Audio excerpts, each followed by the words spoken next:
দেখো সকাল 7টার দিকে ওয়েদার কি কুয়াশা, চারিদিকে কুয়াশায় একদম সাদা হয়ে গেছে। দেখো, দেখতে পাচ্ছ কত কুয়াশা, সাদা হয়ে গেছে চারিদিক। শুভ সকাল বন্ধুরা, তোমরা সবাই কেমন আছো? আশা করি ভালো আছো। আমরাও সবাই ভালো আছি। নতুন দিন, নতুন বছর, নতুন একটি সকাল দিয়ে শুরু করছি আজকে ব্লগটা। নতুন বছরের অনেক অনেক শুভেচ্ছা, অনেক অনেক ভালোবাসা আমার সব প্রিয় বন্ধুদেরকে। নতুন বছরটা সবারই ভালো কাটুক, সেটাই আমি চাই। সবাই ভালো থেকো, সুস্থ থেকো। জ্বালাচ্ছে এখন তোমাদের দাদাভাই আসলে চা খাবো। চা খেয়ে শরীরটাকে একটু গরম করতে হবে, কারণ সারাদিন তো অনেক কাজ টাজ থাকে। আজকে সেরকম কাজ নেই বন্ধুরা, সত্যি বলছি। আজকে আমার জামা কাপড় কাচতে হবে না। ঠান্ডার মধ্যে জামা কাপড় কাচা কী যে কষ্টকর, যারা মানে ঠান্ডার মধ্যে রোজ এত জামা কাপড় হয় তারাই বলতে পারবে। তার মধ্যে বাচ্চা থাকলে তো বাড়িতে আরও জামা কাপড় বেশি হয়। আজকে আমার জামা কাপড় নেই সেরকম। আজকে আমি বেঁচে গেছি। কালকে অনেক জামা কাপড় কেচেছি, আজকে আর সেরকম জামা কাপড় আমাকে কাচতে হবে না। আমার ছেলে ঘুমোচ্ছে, ছেলেকে ঘুম থেকে উঠিয়ে নিয়ে ও এখন ঘুমোক, এখন উঠতে পারে না ঠান্ডার মধ্যে। এদিকে দৌড়াদৌড়ি করবে, ওদিকে দৌড়াদৌড়ি করবে, তাই ওকে এখন ওঠাবো না। ও দেখি কতক্ষণ ঘুমোয়, ঘুমোক। আমরা এতক্ষণে চা খেয়ে ফেলি। চা খেয়ে তারপরে আস্তে আস্তে কাজ করতে হবে। আমি না জানো, কথার মাঝে চা টা বাসন টোসন এরকম বলি বলে তোমাদের দাদাভাই আমাকে বলে, কি তুমি চা টা বলো কেন? টাও কী আবার?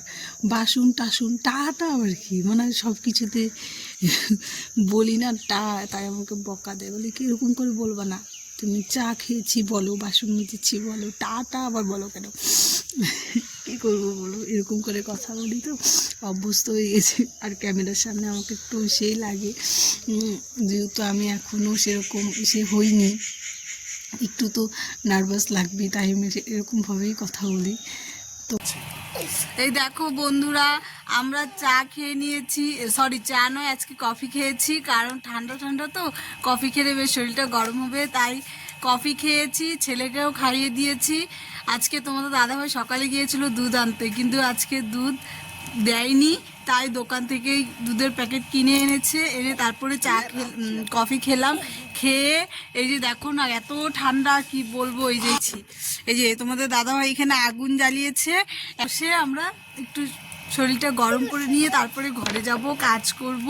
এখন বাজে প্রায় 9:30 কাছাকাছি, কিন্তু এখনো 9:30 বাজেনি, 9:30 বাজবে।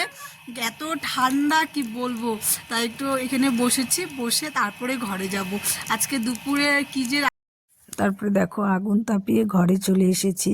এসে বিছানাটাকে উঠিয়ে নিচ্ছি। আজকের ব্লগটা তোমাদের দাদাভাই আমাকে করে দিচ্ছিল, কারণ আজকের পরে আর তো তোমাদের দাদাভাইকে আমি পাবো না ব্লগ করে। বলতে পারবো না যে আমাকে ব্লগটা করে দাও, মোবাইলটা ধরে দাও, কারণ তোমাদের দাদাভাই ডিউটি চলে যাবে।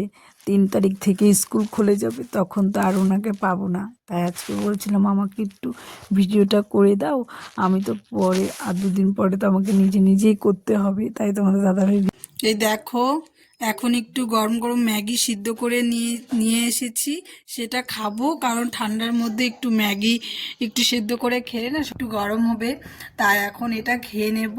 খেয়ে তারপরে রান্না করতে হবে।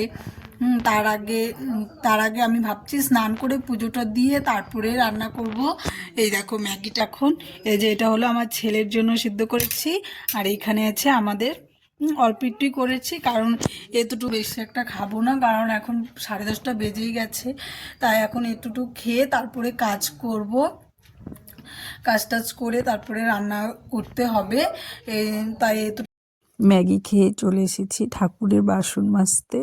ঠাকুরের বাসনগুলো মেজে নেব। ঠাকুরের বাসনগুলো মেজে এই যে ধুয়ে নিচ্ছি, নিয়ে তারপরে ঘরে যাব। ঘরে গিয়ে অন্য বাকি কাজগুলো ঠাকুরের বাসনগুলো মেজে ঘরে স্নান টান করে ঘরে চলে এসেছি। সমস্ত কাজ করে নিয়েছি, নিয়ে স্নান করে এই যে পুজো দিতে চলে এলাম। এই যে পুজোটা দিয়ে নেব, দিয়ে তারপরে আমি রান্না করতে যাব। তার আগে পুজোটা দিয়ে নিই, দেখতে থাকো। এই দেখো আমি স্নান টান করে পুজো টুজো দিয়ে সমস্ত কাজটা সেরে এখন চলে এসেছি রান্নাঘরে। রান্না করব। এই যে এখানে ছেলের জন্য আলু ভাজছি, আর এই যে এখানে সয়াবিন ভাজা হয়ে গেছে, আলু ভাজা হয়ে গেছে। এই দুটো তোমাদের দাদা ভাই আমাকে ভেজে দিয়ে গেল ছেলের কাছে। আমি বললাম ছেলে বাইরে বসাও, পটি করবে, ও বাইরে বসো তুমিও, নাহলে ও দৌড়ে ঘরে চলে আসবে। তাই এখন বাইরে বসে আছে, ছেলেকেও ফ্রেশ করিয়ে দিব। আজকে যেহেতু ঠান্ডা, স্নান করাবো না, হাত মুখ ধুয়ে দিব। আর আমি স্নানে যাওয়ার আগে সমস্ত মশলা টশলা সব রেডি করে রেখে গিয়েছিলাম। এই যে এখন রান্না বসিয়ে দিয়েছি। এই যে আলুটা ভাজা হলে তরকারিটা করে তারপরে আমি ভাত করব। আজকে সেরকম কিছুই করব না, সয়াবিন করব ব্যাস। আর ছেলের জন্য আলু ভেজে দেবো, আর ডিম আছে একটা, ডিম সেদ্ধ করে দেবো, তাহলেই হয়ে যাবে। আজকে আর অন্য কিছু করছি না। আর দেখো না, পেছনে জানালাটা আমার বন্ধ করে রেখেছি, কারণ এত পরিমাণে হাওয়া আসছে, কি বলবো, এত পরিমাণে হাওয়া আসছে। মানে হাওয়াটা না অনেক ঠান্ডা, রৌদ্র উঠেছে কিন্তু হাওয়াটাও ঠান্ডা লাগছে। রৌদ্র উঠেছে, সেরকম রৌদ্র এখনও উঠেনি, মানে রৌদ্রে বসলে গায়ে আর কি রৌদ্রটা লাগবে সেরকম আর কি, এত এত বেশি রৌদ্র না। তাই যে সোয়েটার পরে নিয়েছি। এখন এই যে রান্না করছি, রান্না টান্না করে তারপরে আর কি রান্না টান্না কার কার বাড়িতে এরকম একটা দুষ্টু বাচ্চা আছে বলবে তো আমাকে কমেন্টে। দেখো আমি সমস্ত কিছু গুছিয়ে রেখে স্নান করতে গিয়েছিলাম, তারপরে এই যে ওকে রান্না করছি। আমি রান্না করতে করতে এই যে এই অবস্থা করে দিয়েছে ঘরের। দেখো দেখো, ওকে ফ্রেশ করে এনেছি, আর ও দেখো কি করছে এখানে। এই যে দেখো কি দুষ্টুমি করছে, দেখতে পাচ্ছ? এই দেখো আমাদের রান্না কমপ্লিট, আমরা এখন খেতেও বসে গেছি। এখন বাজে 1:10। গরম গরম খেয়ে নেব, নাহলে ঠান্ডা হয়ে গেলে ভালো লাগে না। তাই এই যে খেয়ে নিচ্ছি। এই যে ভাত বেড়ে নিয়েছি সবার, আর এই যে এখানে আছে সয়াবিনের তরকারি, আর এখানে আছে পাঁপড় ভাজা, আর ছেলের জন্য এই যে আলু ভেজেছি, ডিম সিদ্ধ দিয়েছি। এটা দিয়ে আমরা খেয়ে নেব। যে ছেলে দেখো না, এই যে দেখো ছেলেকে, এই যে মোবাইল কাকে, ও নিয়ে ভাত খাবে না, হলে উনি ভাত খাবে না। তাই আরেকটা মোবাইল কার্টুন সামনে দিয়ে বসিয়ে রেখেছি, এখন ওকে খাওয়াবো, আমিও খাবো, তোমাদের দাদাভাইও খাবে। চলো, শুভ সন্ধ্যা বন্ধুরা, তোমাদের সামনে অনেকক্ষণ পরে আসলাম। এখানে আমরা আজকে পিকনিক খাবো। এই দেখো না কত বড় আগুন জ্বালিয়েছে। এই যে দিদিরা এখন উনুন বানাচ্ছে। এখানে আমরা আজকে পিকনিক খাবো, খিচুড়ি আর হলো পাঁপড় ভাজা, আর কিচ্ছু না সেরকম। আমরা এখানে কয়েকজন লোক আছি, এই কজন মিলে পিকনিক খাবো। এই দেখো খিচুড়ি বসিয়ে দিয়েছে, তার আগে সবজিগুলো কষিয়ে নিচ্ছে। কষিয়ে নিয়ে তারপর এটার মধ্যে চাল ডাল দিয়ে দেবে, দিয়ে খিচুড়ি হবে। গরম গরম খিচুড়ি আর পাঁপড় ভাজা, শীতের রাত দারুণ একটা খাবার। দেখো আমরা দুজনে মিলে রান্না করেছিলাম।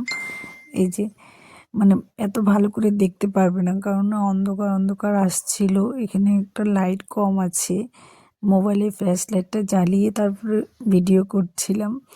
এই যে বলছিলাম তোমাদের দাদাভাইকে, আমাকে দেখা যাচ্ছে ভালো করে? বলছিলাম, দাদাভাই বলছে কি হ্যাঁ বেশি ভালো দেখা যাচ্ছে না, অন্ধকার আসছে, কিন্তু দেখা যাচ্ছে, বোঝা যাচ্ছে যে তুমি রান্না করছো। আমি সেটাই বলছিলাম। ও আচ্ছা, তো এখন আমার ছেলে ওখানে দাঁড়িয়ে দাঁড়িয়ে দেখছে। উনি এখান থেকে যাবে না, এখানেই উনি দাঁড়িয়ে দাঁড়িয়ে দেখবে। তারপরে দেখো আমাদের খিচুড়ি রান্না হয়ে গেছে, আমরা সবাই বসে পড়েছি খেতে। সবাই সবার মতো করে বসে গেছে, সবাই আগুনের সামনে বসে খাচ্ছে, কারণ এত ঠান্ডা। এই যে আমিও নিয়ে বসে গেছি, সবাই খেয়ে নেব, খেয়ে নিয়ে তারপরে সবাই আবার সবার ঘরে চলে যাব। এই দেখো আমাদের রাতের খাওয়া দাওয়া হয়ে গেছে, মানে চলে এসেছি ঘরে। এসে কালকে যেহেতু আমরা এক জায়গায় যাব, তাই ব্যাগ গোছানোর ব্যাপার ছিল, ব্যাগ গুছিয়ে নিয়েছি। এখন এই যে বিছানা গোছানো হচ্ছে, তোমাদের দাদাভাই বিছানা করছে। এখন আমরা শুয়ে পড়বো, কারণ কালকে সকাল সকাল আমাদেরকে উঠতে হবে, অনেকটা দূর যেতে হবে, তাই সকালবেলা উঠতে হবে। তার মধ্যে আরও কালকে বৃহস্পতিবার, স্নান করে পুজো টুজো দিয়ে তারপরে বেরোতে হবে। হ্যাঁ, কালকে কোথায় যাচ্ছি, কেন যাচ্ছি সেটা তো তোমরা জানতেই পারবে। সেটা দেখার জন্য তোমাদেরকে আমার পুরো ব্লগ দেখতে হবে। এখনের মতো আবার যাচ্ছি, নেক্সট ব্লগ নিয়ে আবার আসছি। ভালো লাগলে লাইক, কমেন্ট, শেয়ার, সাবস্ক্রাইব করে দিও। সবাই ভালো থেকো, টাটা, গুড নাইট।